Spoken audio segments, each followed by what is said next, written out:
Oke, hai semuanya, berjumpa kembali dengan saya di channel pribadi saya. Hari ini kita akan membahas TO UTBK yang keempat, Bimbel Tridaya di mata pelajaran biologi ya. Sebelum kita mulai, jangan lupa like, kemudian subscribe juga. Kalau perlu mau di-share ke yang lain juga boleh di-share ke yang lain. Karena pada dasarnya like, share, atau subscribe itu gratis ya. Oke, kita mulai pembahasan yang pertama. Karena untuk UTBK biologi itu dimulainya dari nomor 11, jadi kita langsung ke nomor 11. Di nomor 11 ini berikut ini adalah pernyataan yang benar tentang alga. Jadi kata kuncinya di sini adalah alga. Berarti kalau gitu kita harus tahu dulu ciri-ciri alga kan ya. Alga itu adalah protista mirip tumbuhan, berarti dia digolongkan ke dalam kingdom protista. Nah, kita tahu di kingdom protista itu ada 3 divisi ya, ada 3 kelompok ya. Nah, pertama ada protista mirip tumbuhan, kemudian kedua ada protista mirip hewan, kemudian ketiga ada protista mirip jamur. Yang akan kita bahas sekarang adalah protista mirip tumbuhan atau alga. Di option A, dalam perairan berperan sebagai penyedia CO2. Nah, di sini yang kita harus garis bawahi adalah penyedia CO2. Apakah benar dia penyedia CO2? Tidak ya. Nah, justru CO2 dia gunakan untuk proses fotosintesis, sehingga CO2 bukan penyedia, bukan disediakan, bukan dihasilkan, tapi digunakan. Berarti yang A bukan ya. Nah, oh iya lupa. Emang ciri-ciri alga ada apa saja? Nah, ciri-ciri alga yang pertama itu umumnya dia bersifat aerob. Berarti kalau aerob itu dia berespirasi atau menggunakan oksigen untuk respirasinya ya. Oke, kemudian yang kedua itu eukariotik. Oh, eukariotik. Nah, di option di sini di B itu ada organisme prokariotik. Jadi ini kita coret salah. Karena prokariotik itu dia miliknya Monera. Semua organisme eukariotik kecuali yang di kingdom Monera ya. Gitu. Kemudian memiliki klorofil. Iya, memiliki klorofil karena pigmen utamanya klorofil, sedangkan makanya dia bisa berfotosintesis. Tetapi di dalam tubuhnya tidak hanya ada pigmen klorofil saja, di sini ada pigmen-pigmen tambahan. Nah, pigmen-pigmen tambahan di sini berarti misalkan contoh di alga merah Rhodophyta itu ada phycoerythrin itu dan lain sebagainya. Banyak ya. Itu. Kemudian berarti yang B juga salah karena sifatnya eukariotik bukan prokariotik. Kemudian yang C, dinding selnya terbuat dari zat kitin. Nah, sedangkan alga itu terbuat dari selulosa. Berarti kalau gitu ini juga salah. Emang siapa yang terbuat dari zat kitin? Yang terbuat dari zat kitin adalah jamur. Kemudian yang D, nah, memiliki biomasa yang kecil di dalam ekosistem perairan. Nah, ini betul ya. Jadi jawabannya D. Kenapa betul? Biomasa itu kan berat kering makhluk hidup di dalam wilayah tertentu ya, dalam waktu tertentu ya. Nah, kalau di ekosistem darat, produsen itu memiliki biomasa besar, tapi kalau di perairan itu biomasanya lebih kecil gitu. Jadi menggunakan piramida terbalik ya. Nah, kurang lebih seperti ini gambar piramidanya. Nah, yang ini. Jadi awas ketukar, kalau di daratan mah piramida, kalau di lautan mah piramidanya kebalik.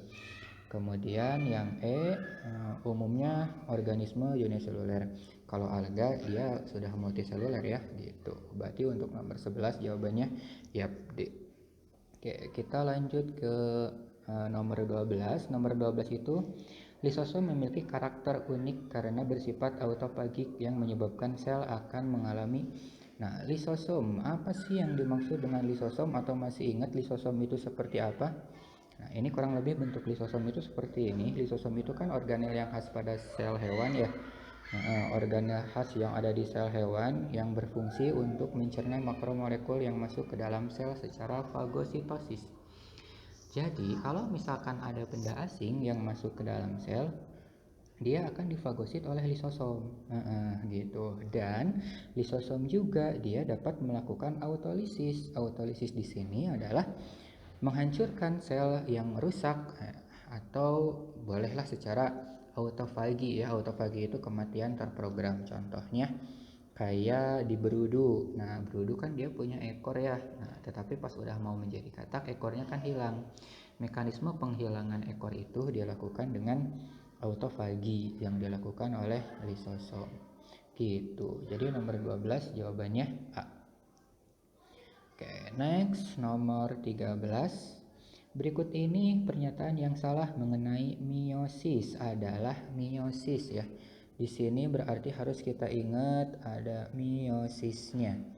Oke, meiosis. Oh iya, emang selain meiosis ada apa aja sih? Ada mitosis juga ya. Oke, memang bagaimana perbedaannya? Nah, ini perbedaannya. Kalau mitosis eh, yang terjadi itu pada sel somatik, sedangkan meiosis yang terjadi pada sel gamet. Kemudian mitosis pembelahannya 1 kali, kalau meiosis 2 kali. Jadi ingat yang profase, metafase, anafase, telofase. Nah, nanti dibahas lagi di selanjutnya, di nomor selanjutnya kalau nggak salah. Kemudian mitosis menghasilkan 2 sel anak, kalau meiosis menghasilkan 4 sel anak, karena tadi pembelahannya berbeda ya, yang 1 kali sama 2 kali. Kemudian sistem sel sifat selnya, kalau mitosis itu identik, kalau meiosis itu haploid, berarti dia tak identik ya, berbeda dengan induknya. Ya, itu kurang lebih perbedaan secara umumnya ya. Berarti kalau gitu kita lihat yang A berperan dalam membentuk variasi. Nah, di sini ada membentuk variasi. Oke, betul ya. Kenapa betul? Karena di meiosis itu tadi, nah di sini dia bersifat haploid dan berbeda dengan induknya. Kenapa berbeda? Karena di meiosis itu terjadi peristiwa pindah silang atau crossing over yang terjadi pada meiosis 1, tepatnya di bagian profase 1, atau kalau pengen lebih tepatnya di bagian diploten. Ingat kan yang legipadidi, leptoten, zigoten, paketen, diploten, sama diakinesis atau diakinase itu. Kemudian yang B, menghasilkan sel anakan yang haploid. Tadi udah dijelasin yang haploid berarti betul. C, tidak terjadi siklus sel. Tidak terjadi siklus sel? Iya, betul juga. Oke, harus bisa ngebedain. Kalau siklus sel berarti interfasenya masuk. Nah, interfasenya masuk kalau siklus sel ya. Sedangkan meiosis itu meiosis 1, kemudian interkinesis, kemudian meiosis 2. Meiosis 1 itu profase 1, metafase 1, anafase 1, sama telofase 1. Begitupun sama dengan meiosis 2. Berarti profase 2, metafase 2, anafase 2, sama telofase 2 tanpa ada interfase terlebih dahulu. Gitu. Berarti yang C itu. Yang D, membentuk 4 gamet yang identik. Nah, ini yang salah ya. Ini yang salah, 4 identik. Dia nggak identik ya, karena dia berbeda.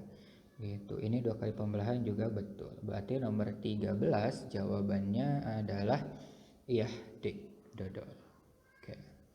Next nomor 14. Nomor 14, rambut akar memungkinkan perluasan area konduksi dengan tanah sehingga membuat tanaman bisa memperoleh air yang cukup.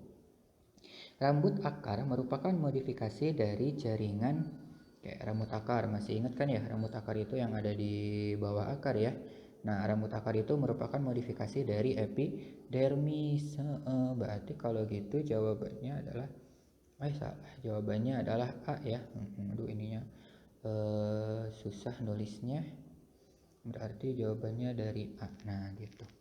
Epidermis merupakan jaringan paling luar yang berfungsi untuk melindungi jaringan yang ada di bawahnya. Namun di beberapa tumbuhan, epidermis dia akan mengalami derivat atau akan mengalami modifikasi. Membentuk apa saja?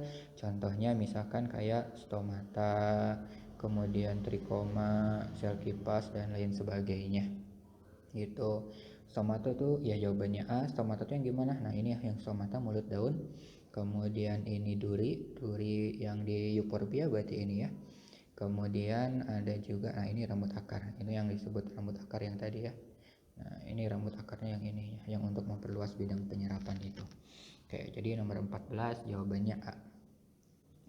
Kemudian next, kalau nomor 15, reproduksi vegetatif adalah cara reproduksi makhluk hidup secara aseksual tanpa adanya peleburan sel kelamin jantan dan betina.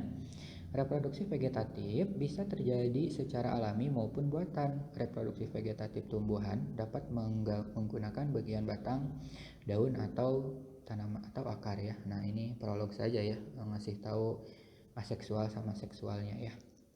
Oke, pertanyaannya. Di antara hal berikut yang merupakan keuntungan reproduksi aseksual pada tumbuhan adalah yang A. Nah, A itu berarti di sini memungkinkan spesies untuk bertahan dalam jangka waktu yang lama, kemudian dalam keadaan lingkungan yang tidak stabil. Oh, ini tidak stabil ya. Kalau tidak stabil berarti salah ya, harusnya itu stabil karena biasanya kalau yang aseksual itu dia lebih rentan. Nah, ini kan eh, reproduksi aseksual, mungkin di sini ada beberapa keuntungan sama kerugiannya. Yang pertama, dihasilkan keturunan yang banyak dalam waktu yang cepat, kemudian lingkungan stabil dengan sedikit perubahan akan lebih menguntungkan.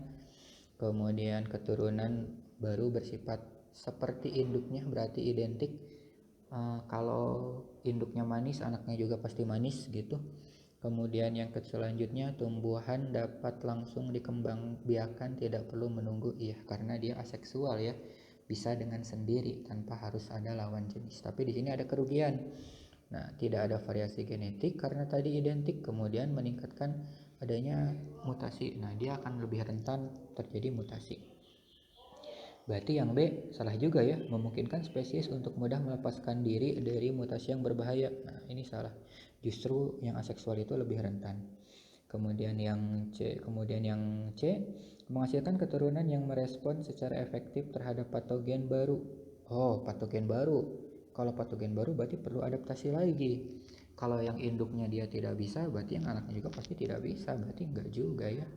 D. Memungkinkan spesies untuk cepat menguasai habitat yang menguntungkan bagi spesies tersebut. Iya, menguntungkan. Berarti poin yang ini ya. Oke, berarti untuk nomor 15 jawabannya adalah D. Gitu. Nggak ada pertanyaan ya sampai ke sini. Kalau ada pertanyaan atau ada perbedaan pendapat, silahkan disertakan di dalam komen ya.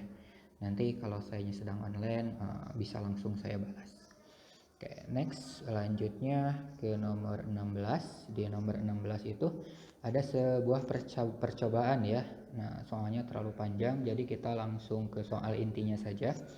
Nomor 16 itu, manakah pernyataan berikut yang tepat tentang kondisi perkecambahan biji selama minggu pertama? Oke, berarti yang menjadi titik fokus kita adalah minggu pertama, berarti 7 hari ya.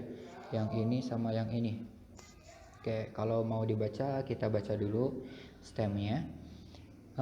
Seorang siswa meletakkan masing-masing 20 biji dari spesies yang sama pada kapas basah di dalam cawan Petri. Cawan A dibungkus dengan kain hitam dan diisolasi dari cahaya, berarti yang A itu tidak terkena cahaya. Kemudian cawan B tidak dibungkus, berarti dia dibiarkan supaya terkena cahaya. Kedua cawan Petri diletakkan pada jarak yang sama dengan sumber cahaya dengan lama penyinaran 14 jam terang dan 10 jam gelap. Setelah 7 hari, bungkus cawan A kemudian dibuka. Oh, berarti yang A tadinya dia nggak terkena cahaya, dia jadi terkena cahaya untuk di minggu keduanya. Dan kembali dilakukan sampai penyinaran sampai hari ke-14. Data hasil pengamatan, oh iya gitu ya. Oke, berarti sudah jelas. Nah, manakah pernyataan berikut yang tepat tentang kondisi perkecambahan biji selama seminggu pertama? Cawan Petri A di minggu pertama itu menghasilkan kecambah sebanyak 12. Kecambahnya sebanyak 12 ya. Nah, sedangkan di cawan Patrick B dia menghasilkan 20. Oke, berarti tadi yang A dia ditutup, yang B dia terkena cahaya. Oh, berarti udah jelas kalau gitu. Cahaya berarti ya, meningkat dengan adanya cahaya gitu. Nah, berarti kalau gitu jawabannya adalah A. Nah, lupa bahas. Emang apa saja sih faktor yang mempengaruhi perkecambahan? Nah, faktor yang mempengaruhi perkecambahan adalah air. Nah, air di sini digunakan untuk proses imbibisi ya. Imbibisi itu adalah masuknya air ke dalam biji-bijian yang nanti air tersebut akan merangsang pengeluaran hormon giberelin ya. Kemudian hormon giberelin itu akan merespon perkecambahan ketika ada enzim amilase yang memecah cadangan makanan yang ada di kotiledon gitu. Jadi untuk nomor 16 jawabannya adalah A, meningkat dengan adanya cahaya matahari gitu. Kemudian untuk nomor 17 prolognya masih sama, cuman pertanyaannya berbeda. Penyebab utama perbedaan rata-rata panjang batang tanaman pada kedua cawan Petri adalah, nah, berarti di sini yang harus kita tekankan adalah panjang. Nah, aduh, nggak pas ya. Yang harus kita tekankan di sini adalah panjang batang tanaman, panjang batang tanaman. Nah, seperti yang kita tahu, kalau pemanjangan batang itu dipengaruhi oleh faktor hormon. Hormon apa? Hormon auksin. Nah, hormon auksin kinerjanya itu dia akan terhambat ketika dia terkena cahaya. Kenapa? Karena si auksinnya dia akan terurai kalau ada cahaya. Makanya kalau tumbuhan ditempatkan di tempat gelap, dia akan lebih tinggi batangnya, lebih panjang daripada yang ada di tempat yang lebih terang. Itu dikatakan sebagai etiolasi ya. Dia tinggi, panjang, tapi lunglai, tapi lemes, tapi apa ya, pokoknya gitulah gitu. Berarti dipengaruhi oleh hormon auksin ya. Oke, berarti A, sel-sel batang mengalami pemendekan sebagai respon kondisi gelap. Enggak ya, kalau gelap itu pasti tinggi. Kemudian B, pemanjangan kecambah sebagai respon terhadap gelap. Kayaknya boleh yang ini. Jadi jawabannya adalah yang B. Iya. Pemanjangan kecambah akibat respon terhadap gelap. Oke. Next, selanjutnya nomor 18. Nomor 18. Suatu bakteri tumbuh secara normal pada suhu 32 derajat Celcius. Namun pada suhu 40 derajat Celcius, bakteri tersebut mengakumulasikan fragmen-fragmen pendek dari DNA yang baru saja disintesis. Enzim manakah dari pilihan berikut yang paling mungkin mengalami kerusakan pada suhu non-permisif? Berarti di sini ingatnya di sini kan kerusakan pada suhu tertinggi ya, pada suhu permisif, berarti pada suhu ini 40 derajat Celcius. Pada keadaan tersebut katanya dia akan mengakumulasikan fragmen-fragmen pendek, fragmen-fragmen DNA-nya. Oke. Emang di situ ada enzim-enzim apa saja kan? Oke, yang pertama adalah enzim primase. DNA primase di sini berperan dalam mensintesis primer yang berfungsi sebagai titik awal sintesis DNA. Ingat di proses replikasi DNA ya. Nah, di situ ada DNA pendek, DNA primer. DNA primer itu dibentuk oleh DNA primase. Kemudian yang kedua ada DNA polimerase, sudah jelas berperan dalam replikasi DNA. Dia untuk membentuk rantai polimer DNA. Kalau namanya RNA polimerase berarti membentuk rantai polimer RNA. Karena ini DNA polimerase berarti membentuk rantai polimer DNA. Kemudian yang selanjutnya ada enzim eksonuklease. Eksonuklease itu adalah enzim yang berperan dalam memotong ikatan fosfodiester rantai polinukleotida pada bagian ujungnya. Eksonuklease ini dia ingatnya peka terhadap tahu ini rantai 35 ya. Kebalik, rantai 53. Mohon maaf, eksonuklease itu 53 single strand. Gitu. Sedangkan helikase itu untuk memutus ikatan double helix pada DNA. Gitu. Sedangkan enzim ligase, DNA ligase adalah untuk menggabungkan potongan DNA. Nah, untuk menggabungkan DNA pilihan A tadi di soal disebutkan pada suhu 42 derajat Celcius mengakumulasikan fragmen-fragmen, mengumpulkan. Berarti mungkin yang akan terganggu adalah enzim ligasenya. Gitu. Jadi jawabannya kenapa terganggu? Ingat, enzim itu ada bagian apoenzim atau sebagian besar apoenzim itu sebagian besar itu adalah apoenzim yang terbuat dari protein. Sedangkan protein itu sifatnya termolabil. Artinya ketika suhunya tinggi dia tidak akan bisa bertahan gitu. Makanya dia akan mengalami kerusakan. Gitu. Nomor 18 jawabannya E. Next, nomor 19. Perkembangan sel kanker pada siklus pembelahan sel terjadi pada tahapan A G1 bla bla bla bla bla bla bla. Nah, ingat siklus sel. Siklus sel itu yang pertama. Nah, ini ya gambarnya seperti ini. Kalau kita rinci berarti ada interfase. Nah, ini adalah interfase, ini G1, yang ini S, yang ini G2. Kemudian ini adalah mitosisnya. Gitu. Kita bahas satu-satu. Yang pertama adalah interfase. Di interfase itu adalah tahapan persiapan menuju pembelahan. Oke, tadi sel kanker ya. Sel kanker itu di bagian mananya nih? Kita lihat yang G1. G1 itu adalah penambahan volume, artinya di metabolismenya sangat cepat, berarti belum terjadi pembelahan ya, belum. Kemudian yang B itu, yang kedua adalah fase S, proses replikasi DNA dan sintesis protein. Kemudian G2 itu proses pembentukan organel. Nah, baik di G1, di S atau di G2 itu belum mengalami pembelahan. Sedangkan sel kanker itu adalah proses pembelahan sel yang terjadi secara terus-menerus tanpa henti. Gitu, berarti di bagian mana? Di tahapan mitosis. Gitu, berarti jawabannya adalah D. Gitu. Nah, ingat aja mitosis itu pamamat. Kunci 3D-nya adalah pamamat. Pamamat itu apa saja? Pamamat itu yang pertama ada profase, metafase, anafase, dan telofase. Gitu. Berarti nomor 19 jawabannya D. Sel kanker dia akan berkembang pada saat pembelahan, pada proses mitosis. Oke, nomor 20. Langsung ke soalnya saja ya. Kombinasi yang sesuai dengan syarat berlakunya hukum Hardy-Weinberg. Hukum Hardy-Weinberg di sini menjelaskan bahwa alel dan frekuensi genotip dalam suatu populasi akan tetap konstan dari generasi ke generasi berikutnya tanpa adanya pengaruh evolusioner yang lainnya. Tetapi ada syaratnya. Syaratnya yang pertama adalah jumlah populasinya harus besar. Kalau kecil dia nggak bisa ya, nggak bakal konstan, nggak bakal seimbang.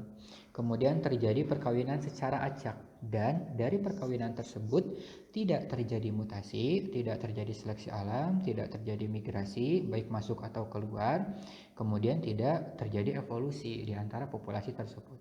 Maka dia akan tetap konstan. Kemudian selanjutnya tingkat fertilitasi dan viabilitas itu sama tingginya ya, jadi seimbang. Oke, berarti kalau gitu kita lihat yang satu, ukuran populasi cukup besar itu betul. Populasi bersifat terbuka. Nah, terbuka itu berarti bebas, bisa masuk, bisa keluar. Ini enggak ya. Nah, karena tadi dia harus ini tidak terjadi migrasi.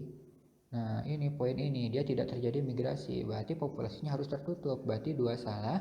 Terjadi perkawinan secara acak, iya betul dengan syarat-syarat yang ini. Kemudian jumlah mutasi gen, ini nggak boleh ada mutasi kan tadi. Iya, kemampuan berdasarkan individu sama, iya 5. Berarti kalau gitu jawabannya adalah B. 1, 3, 5. Oke, next, nomor 21. Individu heterozigot yang memiliki fenotip berbeda dengan fenotip individu homozigot dominan menunjukkan fenomena. Oke, ingatnya gini, berarti di sini individu heterozigot yang fenotipnya berbeda dengan homozigot dominan. Misalkan saya kasih contoh ada kalau homozigot dominan berarti M besar itu untuk merah. Nah, misalkan. Kemudian kalau individu heterozigotnya berarti M besar M kecil. Dia berbeda. Berarti dia bukan merah. Gitu. Ya, ini maksudnya tanda tanya ya. Ini maksudnya tanda tanya. Jadi apa kalau M besar M kecil? Nah, contohnya gini, ada perkawinan bunga mawar merah dikawinkan dengan mawar putih. Mama Mimi, anaknya Mami. Nah, anaknya itu warnanya pink. Pink berbeda dengan merah kan? Iya, kondisi tersebut dikatakan sebagai intermediate. Nah, intermediate itu adalah individu terzigot bla bla bla yang disoal. Yang disoal. Berarti yang nomor 21 jawabannya A. Gitu. Emang yang lainnya apa? Nah, kalau kodominan, ekspresi dua alel secara bersamaan yang kemudian menghasilkan fenotip berbeda.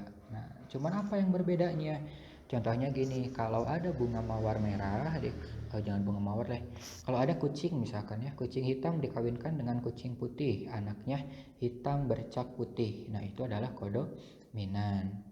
Berbeda juga tapi enggak terlalu signifikan ya, karena masih ada. Oke, berarti nomor 21 tetap yang A jawabannya ya.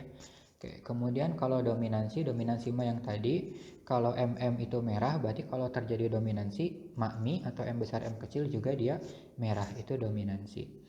Kemudian selanjutnya kalau epistasis resesif itu berarti gen dengan alel homozigot resesif menutupi gen lain. Kalau epistasis dominan berarti gen dengan alel homozigot dominan menutupi gen yang lainnya. Oke, perbedaannya hanya di sifat resesif sama dominan ya. Gitu. Jadi nomor 21 jawabannya A. Next, nomor 22. Pasangan muda dia ya, oke. Sepasang pasangan muda ingin memiliki anak kedua. Sang ayah, berarti di sini ada P. Aduh, enakannya susah ada P.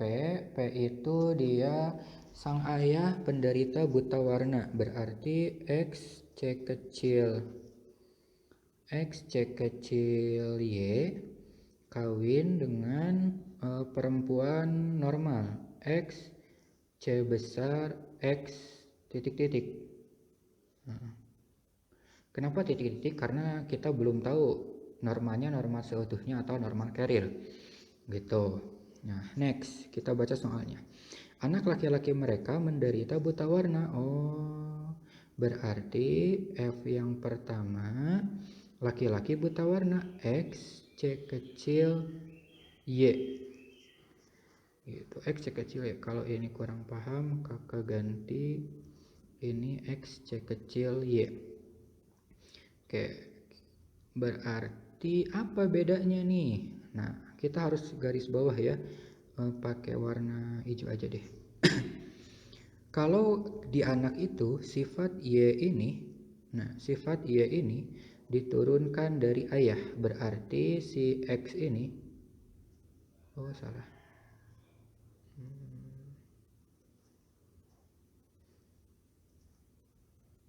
Nah, kalau si Y ini diturunkan dari ayah, berarti si X C kecil ini dari siapa? Apakah mungkin dari sini? Jelas tidak, enggak ya. Berarti kalau gitu si X kecilnya itu dari si ibunya. Oh, berarti boleh menempati yang ini, C kecilnya. Gitu. Nah, berarti kita bisa tahu sekarang bahwa orang tua ayahnya itu adalah ini X C kecil Y, kemudian si ibunya itu ini normal carrier ya. Kalau normal carrier berarti nanti anaknya itu akan memiliki 4 anak. Pertama laki-laki buta warna, kemudian laki-laki normal, kemudian perempuan normal carrier, sama perempuan buta warna. Berarti kalau gitu berapa kemungkinan anak kedua mereka bukan laki-laki penderita buta warna? Ada 4 anak, yang pertama buta warna. Oh, berarti jawabannya kalau gitu adalah 3/4 ya. Nah, jawabannya adalah 3/4. Jadi jawabannya adalah D. Oke, kebayang? Atau ada pertanyaan? Nggak ada ya. Seperti biasa kalau ada pertanyaan silahkan komen atau silahkan hubungi saya aja langsung ya. Gitu, pada tahu kan line ID saya. Nanti saya tulis di deskripsi ya. Oke, next berarti ya nomor 22. Kita lanjut ke nomor 23. Pernyataan yang tidak benar tentang bioma taiga. Oke, taiga. Taiga itu yang seperti apa sih? Taiga itu adalah hutan yang terletak di antara daerah subtropik dengan daerah kutub. Berarti dia masih di iklim dingin. Kalau kalian suka nonton yang apa sih yang Dracula tuh? Aduh, lupa apa ya? New Moon dan lain sebagainya, itulah film itu. Nah, itu kan latarnya di hutan pinus ya. Nah, itu adalah hutan konifer. Ciri-cirinya gimana? Iklimnya sedang atau dingin, kemudian didominasi oleh tumbuhan konifer atau tumbuhan kecil berdaun jarum, contohnya kayak pinus. Kemudian hutan taiga merupakan bagian dari hutan dunia 29%. Kebakaran bisa terjadi di hutan taiga untuk menghilangkan tumbuhan asing atau tumbuhan yang sudah tua. Kemudian tanahnya bersifat asam karena dedaunan yang jatuh ke permukaan bioma gitu. Nah, berarti kalau gitu kita bisa checklist di sini nih. A. Merupakan bioma terasius berwujud hutan. Benar atau salah berwujud hutan? Yang tidak benar, berarti ini benar ya, hutan homogen. Vegetasi didominasi oleh daun jarum juga benar. C. Taiga 29%, iya. Kebakaran, iya. Berarti jawabannya yang E, karena tadi bersifat asam bukan bersifat basa gitu. Emang yang seperti apa sih hutan taiga itu? Nah, taiga itu adalah ini contohnya. Nah, iya kan? Ingat kan? Ini kayak yang di film Eclipse itu, atau Eclipse apa ya? Eclipse bukan ya? New Moon itulah gitu. Oke, itu untuk nomor 23. Next, untuk nomor 24. Cacing tanah merupakan hewan detrivor yang mempunyai peranan penting dalam siklus karbon. Sebab cacing tanah dapat, nah kalau di siklusnya seperti ini ya, kurang lebih. Berarti di sini ya, detrivor itu peranannya di sini. Oke, kurang lebih di sini. Detrivor itu adalah suatu organisme yang memakan bahan organik yang mati dan membusuk. Salah satu contohnya adalah cacing. Kenapa cacing? Karena untuk ya memperluas, ya, meningkatkan luas permukaan materi yang sudah mati untuk dekomposer. Berarti jawabannya yang D gitu. Memakan kotoran hewan? Enggak. Mengubah senyawa anorganik menjadi organik? Enggak. Itu tugasnya dekomposer. Yang C, memisahkan senyawa organik dari materi juga enggak. Jadi jawabannya yang D. Oke, terakhir. Nomor 25. Bakteri asam laktat dapat membantu manusia yang tidak toleran pada susu segar karena menghasilkan enzim. Nah, bakteri asam laktat ini dia menghasilkan enzim beta galaktosidase.